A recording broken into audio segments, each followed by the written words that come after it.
আজকের topic প্যারামিসিয়ামের conjugation পদ্ধতি। শুরুতেই আমরা প্যারামিসিয়ামের গঠনটা একটু দেখে নিব। এখানে আমরা দেখতে পাচ্ছি একটি প্যারামিসিয়ামের চিত্র দেওয়া আছে। এখানে সবচেয়ে ভালো করে লক্ষ্য করতে হবে দুটি জিনিস। একটা হলো এটাকে আমরা বলে থাকি ম্যাক্রোনিউক্লিয়াস, এবং এর সামনে ছোট করে একটা নিউক্লিয়াস দেখতে পাচ্ছি, এটার নাম মাইক্রোনিউক্লিয়াস। এখানে একটু টাইপিং মিস্টেক হয়েছে খুব সম্ভবত। এটা ম্যাক্রো মানে বড় নিউক্লিয়াস এবং এটা হচ্ছে মাইক্রো মানে ছোট নিউক্লিয়াস। তার মানে প্যারামিসিয়ামের দুটি নিউক্লিয়াস থাকে, একটা হচ্ছে ম্যাক্রোনিউক্লিয়াস এবং একটা মাইক্রোনিউক্লিয়াস। এই দুটি শব্দ ভালো করে মনে রাখতে হবে এবং এখান থেকে খেয়াল করতে হবে যে প্যারামিসিয়ামের একটা মুখছিদ্র থাকে এখান থেকে, ঠিক আছে, এখান থেকে। এবং এখানে মুখের বেশ কিছু অংশ থাকে, মৌখিক গর্ত, ভেস্টিবিউল, তারপর এই যে সাইটোস্টোম। এই গেল আমাদের প্রথম লক্ষ্য করার মতো বিষয়। এবার আমরা সরাসরি চলে যাব প্যারামিসিয়ামের কনজুগেশন পদ্ধতিতে। এবার আমরা এই চিত্রটি লক্ষ্য করব ভালো করে। এখানে আমরা দেখতে পাচ্ছি এখানে একটা প্যারামিসিয়াম আছে এবং এখানে একটা প্যারামিসিয়াম আছে, এবং এই এক একটাকে আমরা কনজুগেন্ট বলে ডাকবো। এটা একটা কনজুগেন্ট এবং এখানে একটা কনজুগেন্ট, মোট দুটো। এবার আমরা দেখতে পাচ্ছি যে দুটো প্যারামিসিয়াম খুব কাছাকাছি চলে এসেছে এবং আমরা যে মৌখিক গর্ত দেখেছিলাম সেখানে তারা একে অপরকে স্পর্শ করে এবং একটু জোড়াবদ্ধ হয়, কিন্তু পুরোপুরিভাবে মিশে যায়নি। যে আমরা দেখতে পাচ্ছি এখানে কিছু ফাঁকা অংশ। মৌখিক তল বরাবর স্পর্শ করার পর তাদের এই যে আমরা যে আবরণটা দেখতে পাচ্ছি, এই আবরণটা গলে যায়। এই আবরণটাকে আমরা বলে থাকি পেলিকল। এই পেলিকলের আবরণটা গলে যায় এবং এখানে পরবর্তী যে বিষয়টা ঘটে সেটা হচ্ছে যে এই যে ম্যাক্রোনিউক্লিয়াস, আর এটা কিন্তু মাইক্রোনিউক্লিয়াস, ম্যাক্রোনিউক্লিয়াসটা মোটা দড়ির মতো হয়ে যায় এবং পরবর্তীতে এটা ভেঙে যায়। ভেঙে গিয়ে এই যে প্রোটোপ্লাজম এখানে ধীরে ধীরে মিশে যায়। এই গেল আমাদের প্রথম ধাপ।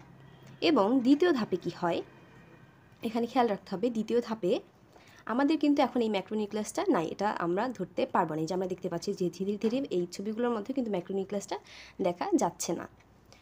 ম্যাক্রোনিউক্লিয়াস গায়েব হওয়ার পর যেটা হয়, আমরা যে মাইক্রোনিউক্লিয়াসটা দেখতে পাচ্ছি, মূলত আমাদের এই যে ধাপটা এটার মাধ্যমেই সামনের দিকে আগায়। মাইক্রোনিউক্লিয়াসের বিভিন্ন বিভাজনের মাধ্যমেই সামনে আগায়।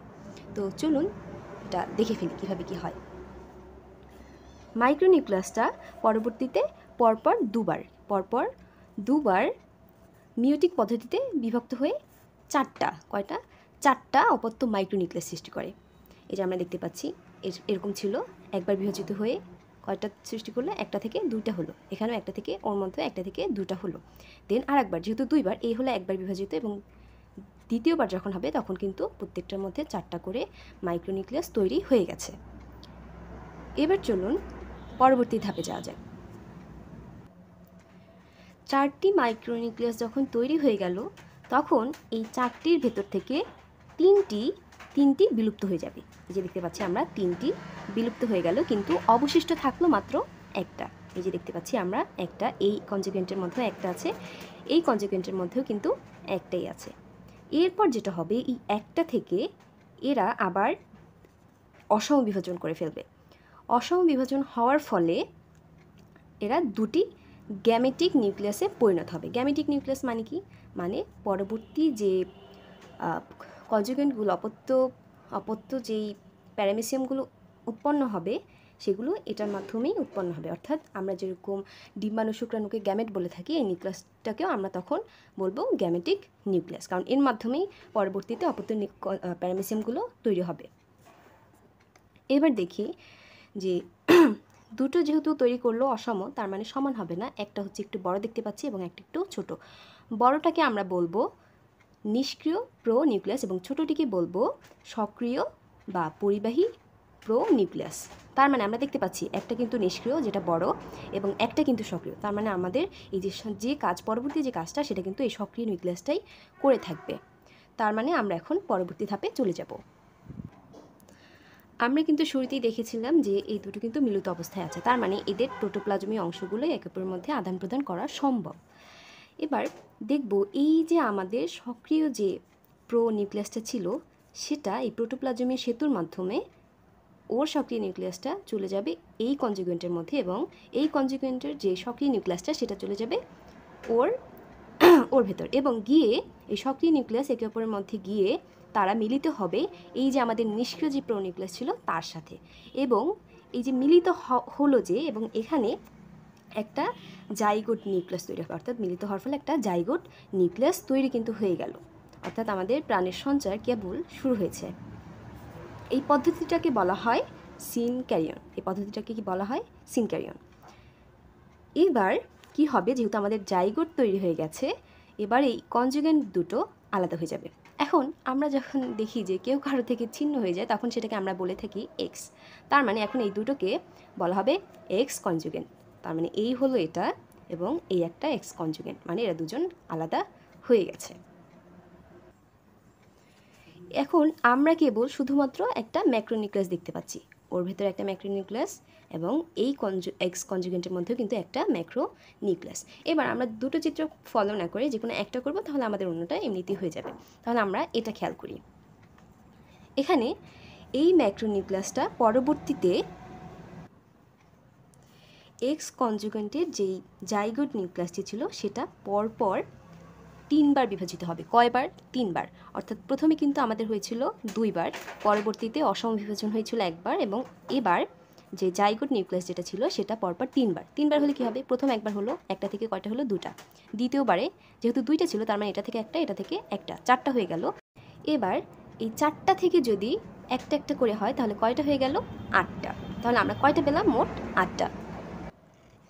এবার এই 8টি নিউক্লিয়াসের মধ্যে, এই 8টি নিউক্লিয়াসের মধ্যে 4টা বৃদ্ধিপ্রাপ্ত হবে, অর্থাৎ বড় হবে, এবং 4টার মধ্যে, বাকি যে 4টার মধ্যে, এই 4টার মধ্যে 3টা বিনষ্ট হয়ে যাবে এবং বাকি একটা থাকবে। যেহেতু 4টা নিউক্লিয়াস বড় হয়েছে তার মানে এই বড় নিউক্লিয়াসগুলিকে আমরা কি বলেছিলাম শুরুতেই? ম্যাক্রোনিউক্লিয়াস। এবং বাকি যে একটা থাকবে এটাই কিন্তু মূলত পরবর্তীতে বিভাজিত হয়ে মাইক্রোনিউক্লিয়াস গঠন করবে। তাহলে আমরা একটু চিত্রগুলো দেখা যাক।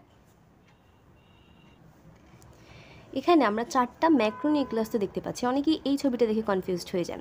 এখানে তেমন কিছুই হয় না, এখানে এই যে সাইটোপ্লাজমটা ছিল সেটা বিভাজিত হয়েছে এবং এই যে মাইক্রোনিউক্লিয়াসটা সেটা মূলত এখানে দেখানো হয়েছে যে বিভাজিত হয়েছে। এই মাইক্রোনিউক্লিয়াসটা একবার বিভাজিত হলো এবং প্রতিটি এবং 2টা কিন্তু অপত্য আমরা প্যারামেসিয়াম দেখতে পাচ্ছি, এবং এই যে প্রতিটি অপত্য প্যারামেসিয়ামে কিন্তু আমরা দেখতে পাচ্ছি যে 2টা করে নিউক্লিয়াস আছে। কিন্তু আমরা তো প্যারামেসিয়ামের চিত্র যখন দেখেছি তখন কিন্তু সেখানে 2টো ম্যাক্রোনিউক্লিয়াস ছিল না, ছিল মাত্র একটা। তার মানে আবারও কিন্তু বিভাজিত হবে।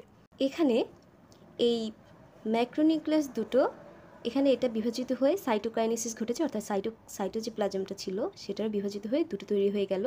এবং এই দুটো ম্যাক্রোনিউক্লিয়াসের যেহেতু আমাদের প্রয়োজন নেই, এটা আবারও বিভাজিত হবে, অর্থাৎ এই যে মাইক্রোনিউক্লিয়াসটা বিভাজিত হতে থাকবে এবং বিভাজিত হয়ে গেল কিন্তু একটা, এই যে দুটো থেকে হয়ে গেল কয়টা? আরও দুটো। তার মানে এখানে একবার বিভাজিত হলো এবং এখানেও কি একবার বিভাজিত হলো। পরবর্তীতে এখানে সাইটোকাইনেসিস ঘটবে। এখানে বিভাজনটার ফলে কিন্তু একটা থেকে এখানে কিন্তু আমরা দেখতে পাচ্ছি যে আমাদের মাইক্রোনিউক্লিয়াসটা কিন্তু 2টা হয়ে গেছে অলরেডি, এবং পরবর্তীতে সাইটোকাইনেসিস ঘটবে, অর্থাৎ সাইটোপ্লাজমের বিভাজনটা ঘটবে। তাহলে আমরা এই যে কয়টা পেয়ে যাব? 4টা মোট অপত্য প্যারামেসিয়াম আমরা পেয়ে গেলাম। এভাবেই মূলত এই কনজুগেশনটা হয়ে থাকে, এবং মনে রাখতে হবে যে এটাকে অনেকেই যৌন পদ্ধতি বলে থাকি, কিন্তু এটা কিন্তু যৌন পদ্ধতি না, এটা হচ্ছে আমাদের অযৌন পদ্ধতি। এবার আমরা বুঝতে পারলাম যে কনজুগেন্টটা আসলে কি, যে দুটি সিলেটসদের মধ্যে তাদের মাইক্রোনিউক্লিয়ার বস্তুগুলোকে আদান প্রদান করাকেই কিন্তু বলা হয় এই যে কনজুগেশন।